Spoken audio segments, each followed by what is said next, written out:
Bismillahirrahmanirrahim. Assalamualaikum warahmatullahi wabarakatuh. Nahmaduhu wa nasta'inuhu wa nastaghfiruhu wa nu'minu bihi wa natawakkalu alaih. Wa na'udzu billahi min shururi anfusina wa min sayyiati a'malina. May yahdihillahu fala mudilla lahu wa may yudlilhu fala hadiya lahu. Wa nashhadu an la ilaha illallah wahdahu la syarika lahu wa nashhadu anna Muhammadan 'abduhu wa rasuluh. Allahumma shalli wa sallim ala sayyidina Muhammadin nabiyil ummi wa ala alihi wa sahbihi wa barik wasallim. Alhamdulillah, syukur kepada Allah Subhanahu wa taala kerana dengan limpah rahmat dan kasih sayangnya kita masih lagi dikurniakan kesempatan untuk menghabiskan umur kita di dalam keadaan sihat, dan mudah-mudahan sentiasa diberi taufik dan hidayah oleh Allah Subhanahu Wa Taala. Seterusnya meninggal dunia pada suatu masa nanti apabila saat ajal kita telah tiba dalam keadaan husnul khatimah. Muslimin muslimat yang dirahmati Allah, insya-Allah pada rakaman kali ini khususnya kepada para jemaah ahli qaryah Surau Asy-Syakirin, Taman Lajina Suria. InsyaAllah kita akan menyambung lagi muzakarah dan juga pengajian pengajian kitab Matla'ul Badrain wa Majma'ul Bahrain di dalam bab rukun solat, iaitu pada rukun yang masuk rukun yang ketujuh daripada rukun solat yang 13, iaitu sujud. Di mana sujud ini ialah satu rukun qauli, rukun fi'li, rukun perbuatan yang mesti dilakukan dengan sempurna, dibuat dengan anggota badan yang telah ditetapkan. Sujud meletakkan dahi, dua tapak tangan, sebahagian daripada tapak tangan, lutut dan sebahagian daripada perut jari kaki di atas bumi, di atas tempat solat, dalam keadaan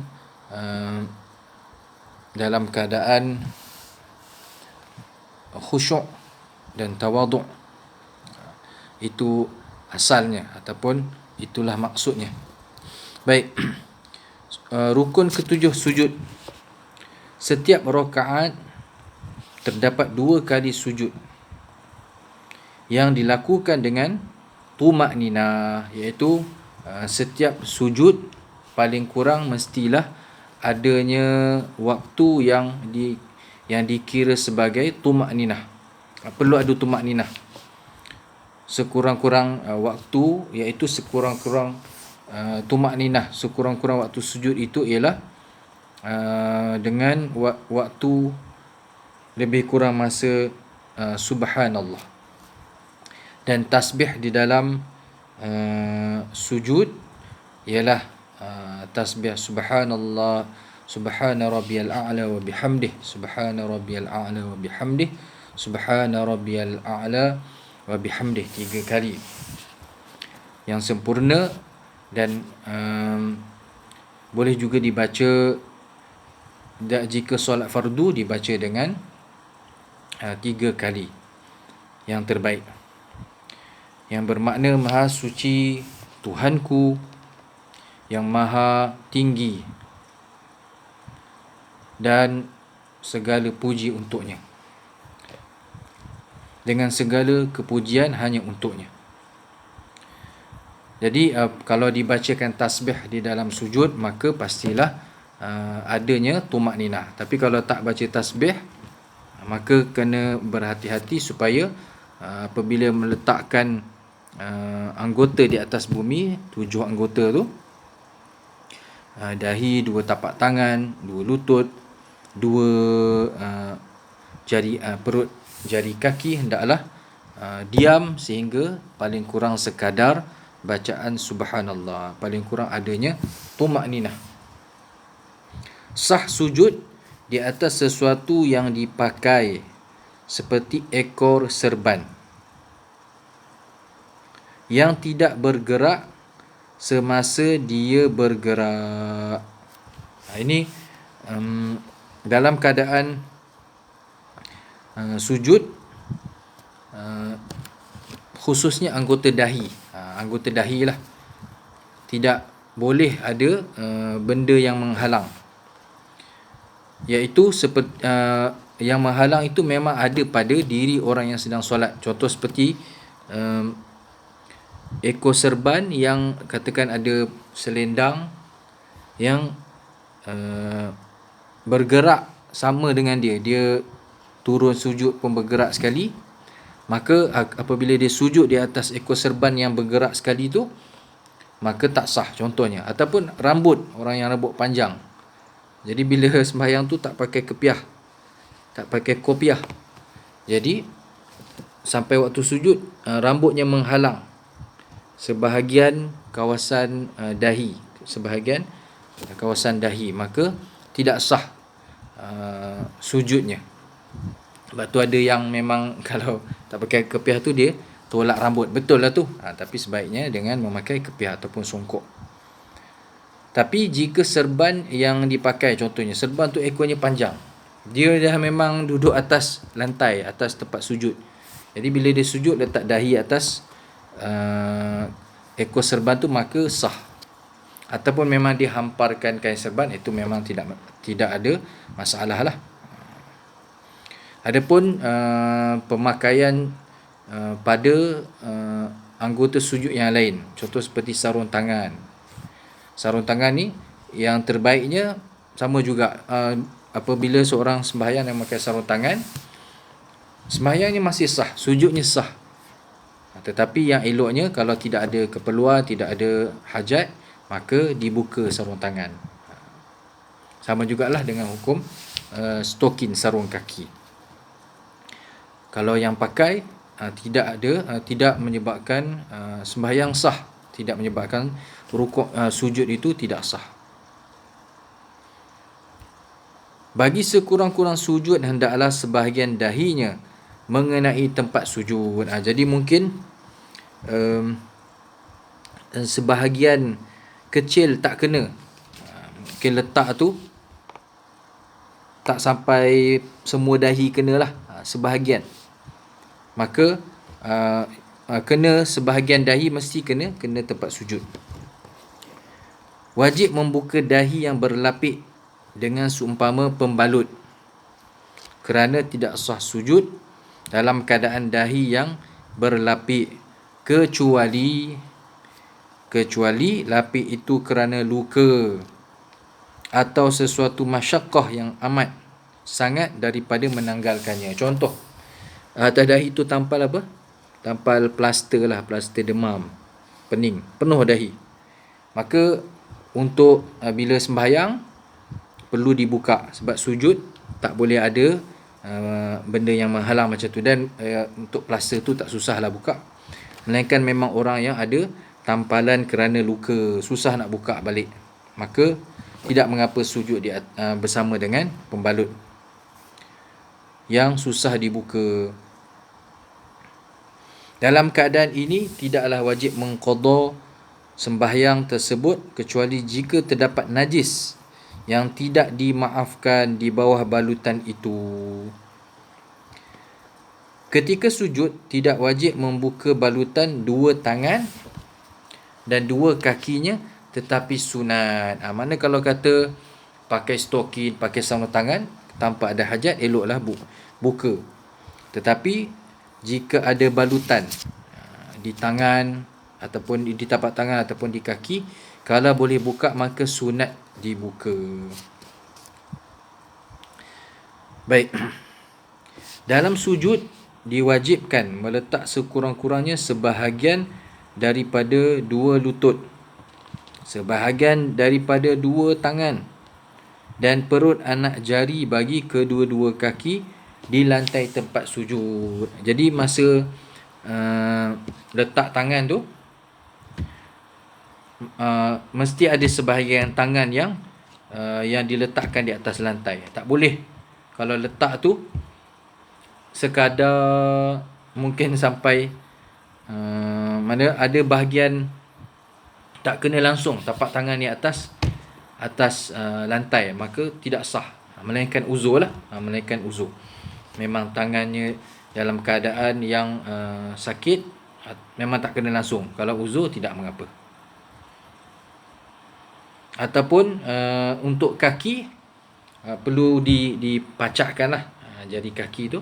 So kurang-kurangnya ibu jari perut, ibu jari kaki. Itu paling kurang.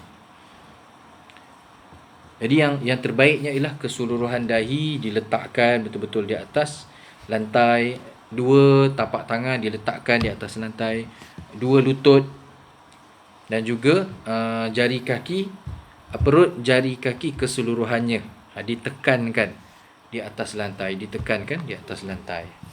Itulah yang terbaik. Kurang daripada itu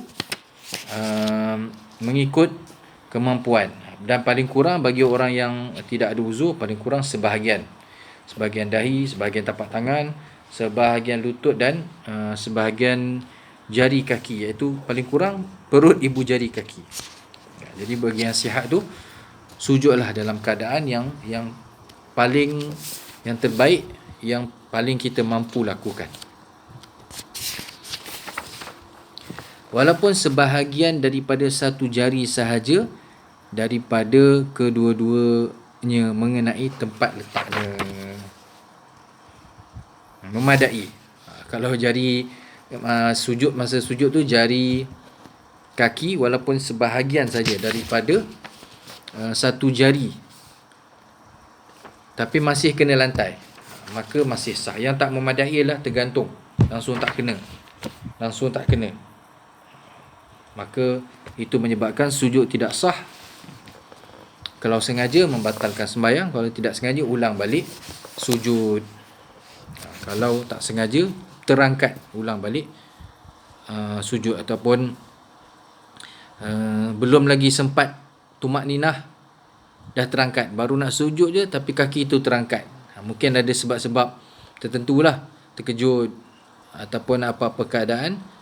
Jadi kena kembali balik kepada keadaan sujud, sehingga paling kurang masa sujud itu paling kurang kadar tumakninah, subhanallah, masa subhanallah. Kemudian barulah sujud itu dikira sempurna. Di antara perkara yang perlu dilakukan lagi semasa kita sujud ialah wajib diberatkan kepala ke atas tempat sujud. Perlu masa letak dahi di tempat sujud tu ditekankan sedikit, diberatkan sikit. Jangan macam menahan ataupun tak nak kena tempat sujud. Sekira-kira ataupun dengan sekadar jika diletakkan kapas di bawahnya, kemas dan rapat ia. Kalau kata letak kapas ni mungkin inilah kembung lah. Bila diletakkan kepala, kita orang yang sujud itu perlu tekan sehingga kalau ada kapas tu akan jadi rapat, nipis. Anggota-anggota lain tidak wajib ditekan. 2 tapak tangan tak wajib tekan, 2 lutut tak wajib tekan, 2 jari kaki pun tak wajib tekan. Dan mengikut yang muktamadnya hanya wajib ditetapkan. Tapi mesti tetapkan, tak boleh bergerak-gerak. Mesti kena tetap maintain, kekal di situ dengan masa sekurang-kurangnya masa tumakninah. Wajib meninggikan punggung daripada kepala dan bawahnya ketika sujud. Jadi sujud ni mesti bahagian punggung itu lebih tinggi daripada kepala dalam keadaan biasa, dalam keadaan permukaan yang biasa. Nanti kalau ada masalah kita akan bincangkan selepas selesai membaca tentang rukun sujud ini. Kalau dalam keadaan luar daripada biasalah, mungkin untuk orang yang uzur ataupun orang yang sembahyang di tempat-tempat yang menyebabkan dia tidak dapat sujud dengan keadaan asal, dengan kaifiat cara yang asal. Yang asal ialah kepala lebih rendah, andaikan ini kepala lebih rendah daripada bahagian bawah badan dan juga punggung. tidaklah memadai sekiranya ditinggikan kepala daripada punggung atau bersamaan antara kedua-duanya. Sama ada sama ataupun jadi macam ni pula. Jadi macam ni. Maknanya punggung tu ke bawah. Memang tak ada rupa, tidak ada surah sajadah, surah sujud.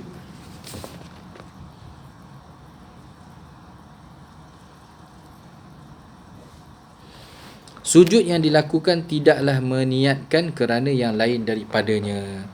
Jika ia rebah, tersembam, lalu ia melakukan sujud, nescaya tidak memadai dan wajib kembali kepada qiyam berdiri ataupun i'tidal, kemudian sujud semula.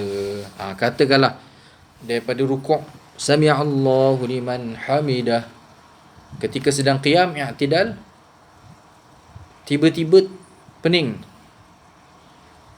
terjatuh, tersembam, terus dah ke arah posisi sujud, maka sujud itu tak dikira. Kalau memang mampu, katakanlah kalau memang sakit dah tersembam lah, ni tidak, memang terjatuh, bangun semula ke arah i'tidal, kemudian sujud kembali. Ataupun memang pada rukun-rukun yang lain juga, daripada qiyam ke arah rukuk, semuanya niat mesti untuk melakukan rukun tersebut. Daripada berdiri untuk rukuk, mesti niat untuk melakukan perbuatan rukuk. Daripada rukuk, bangun i'tidal, bangun qiyam semula, berdiri semula, mestilah niat itu semata-mata untuk buat rukun i'tidal. Dan daripada i'tidal turun ke sujud, mestilah berniat semata-mata untuk sujud. Kalau kata handphone berbunyi di bawah, dan turun sujud tu untuk tutup panggilan, untuk senyapkan, maka tidak boleh, kena bangun semula kalau tak sengaja.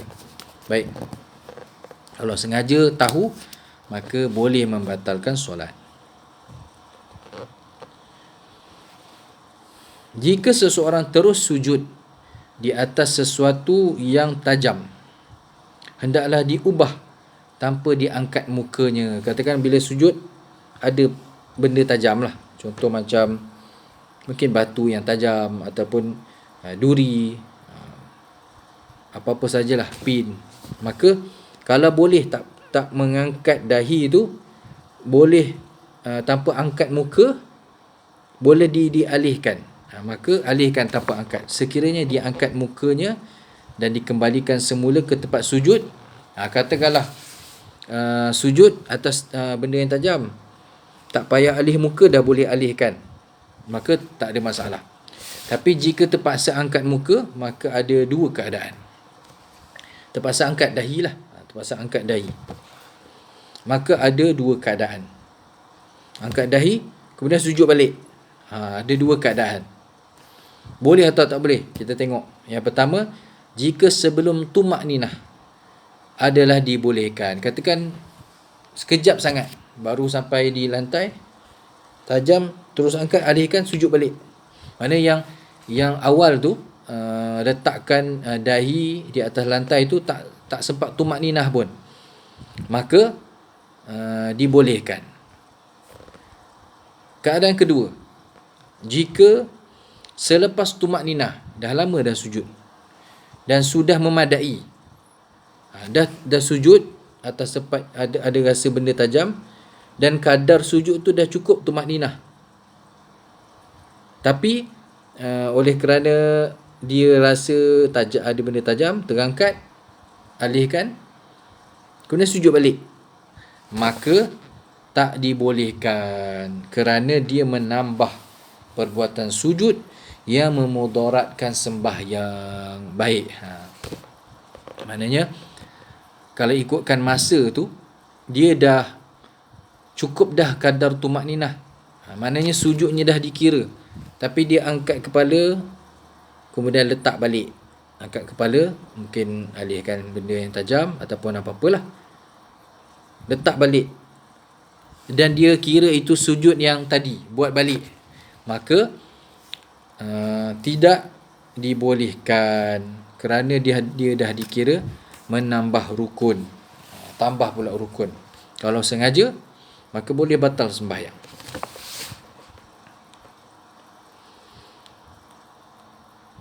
Baik. Namun begitu, jika seorang makmum mengangkat kepala daripada sujud dalam keadaan dia ingat imamnya telah pun angkat kepala, telah bangun dari sujud, rupa-rupanya dia yang bangun dulu, maka memang dia perlu kembali sujud semula dan tak dikira menambah rukun, kerana dia memang terikat untuk mengikut perbuatan imam. Baik. Jadi kalau katakan seseorang itu dia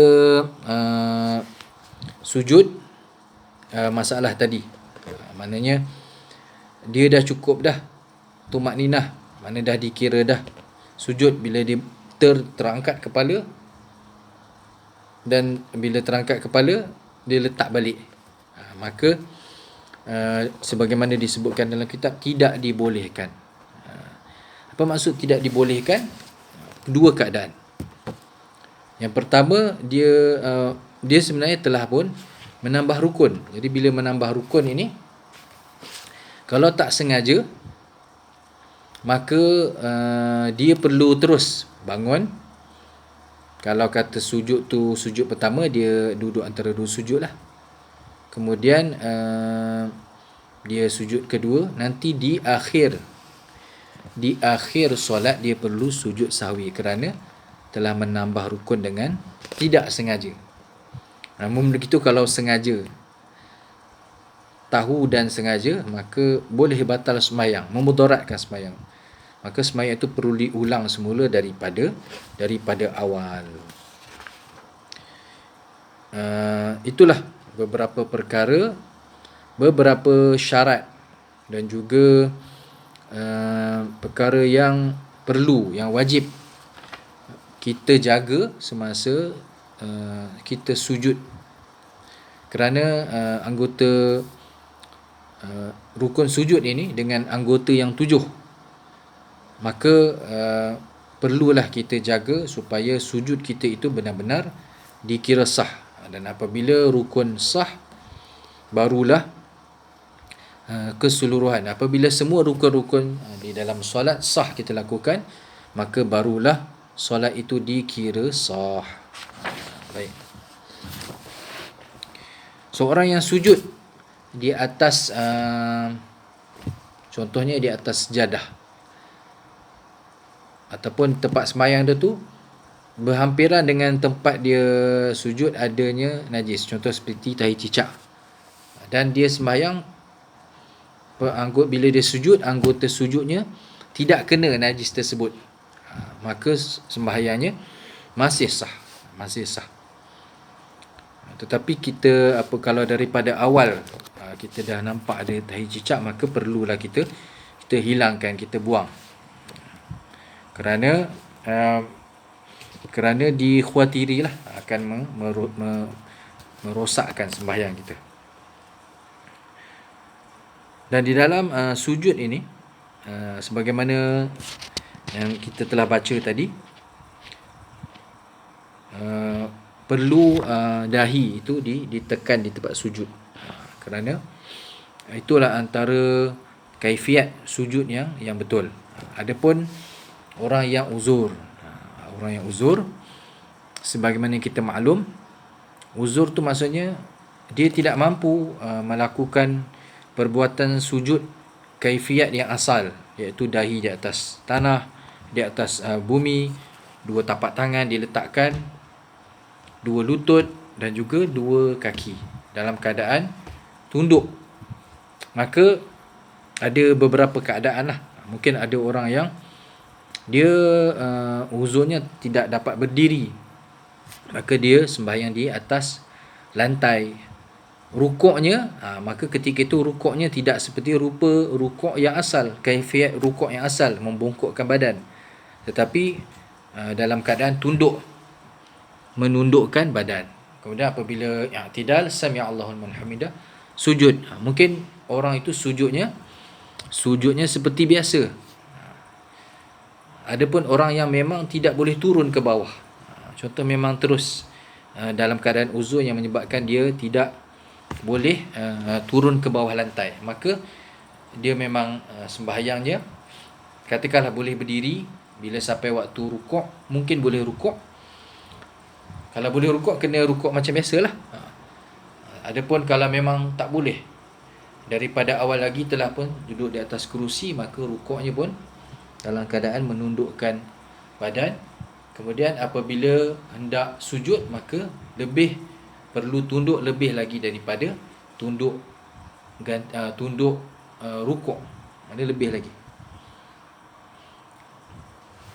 Adapun orang yang memang dia mungkin mampu rukuk dalam keadaan biasa, membongkokkan badan, maka dia perlu rukuk macam biasa dulu, i'tidal. Kemudian apabila sujud mungkin tak mampu ke lantai, barulah dia duduk di atas kerusi contohnya. Kemudian dia akan tunduk, tanda ataupun ganti kepada sujud. Namun begitu kalau ada orang yang semasa dia sujud dalam dia cuma tidak mampu, katakan kaki, sebahagian kaki tu mungkin terangkat satu, mana tak dapat letak walaupun satu jari kaki, maka dia tetap akan sujud dengan meletakkan dahi, tangan, tapi mungkin kaki itu saja yang tak dapat diangkat, tak dapat diletakkan dengan betul. Tidak mengapa, itulah keadaannya. Ataupun mungkin sujudnya itu tangan sebelah tak dapat diletakkan, mungkin tangan terikat, tangan ada orang yang patah tangan di simen, jadi mungkin sebelah tangan saja letak. Namun begitu, kalau itu yang dia mampu, macam itulah keadaan sujudnya. Dia tidaklah sampai oleh kerana tak boleh nak letak dua tangan, dua lutut, maka terus sujud ganti yang seperti mana atas kerusi. Tidak begitu, tidak boleh. Maknanya setiap kewajipan yang gugur itu tengok kepada keuzurannya. Bukanlah kata tak boleh nak sujud betul-betul, terus saja sujud bongkok saja. Tidak. Namun begitu, mudah-mudahan semoga yang uzur Allah Subhanahu Wa Taala kurniakan pahala yang lebih kerana kesungguhan, kerana berhadapan dengan kepayahan, yang mana pastilah perkara yang payah ini akan diberikan pahala yang lebih, yang asing lagi daripada orang yang sihat. Orang yang sihat ini tuntutannya ialah menunaikan solat dengan cara yang telah diajarkan, yang asal, kaifiat yang asal. Namun begitu, tuntutan bagi orang yang uzur mengerjakannya ikut kemampuan. InsyaAllah kita akan sambung lagi pada rakaman yang akan datang, pada rukun yang seterusnya, iaitu rukun ke-8, iaitu rukun fi'li yang ke-8, duduk di antara dua sujud. Duduk di antara dua sujud. Wallahu ta'ala alam. Mudah-mudahan rakaman ini ada manfaatnya berkenaan dengan sujud. Mudah-mudahan kita digolongkan oleh Allah Subhanahu Wa Taala di kalangan orang-orang yang akan bersujud apabila diperintahkan oleh Allah Subhanahu Wa Taala untuk bersujud kerana keagungan dan kemuliaan Allah Subhanahu Wa Taala di akhirat nanti. Wallahu alam. Wabillahi taufiq wal hidayah. Wassalamualaikum warahmatullahi wabarakatuh.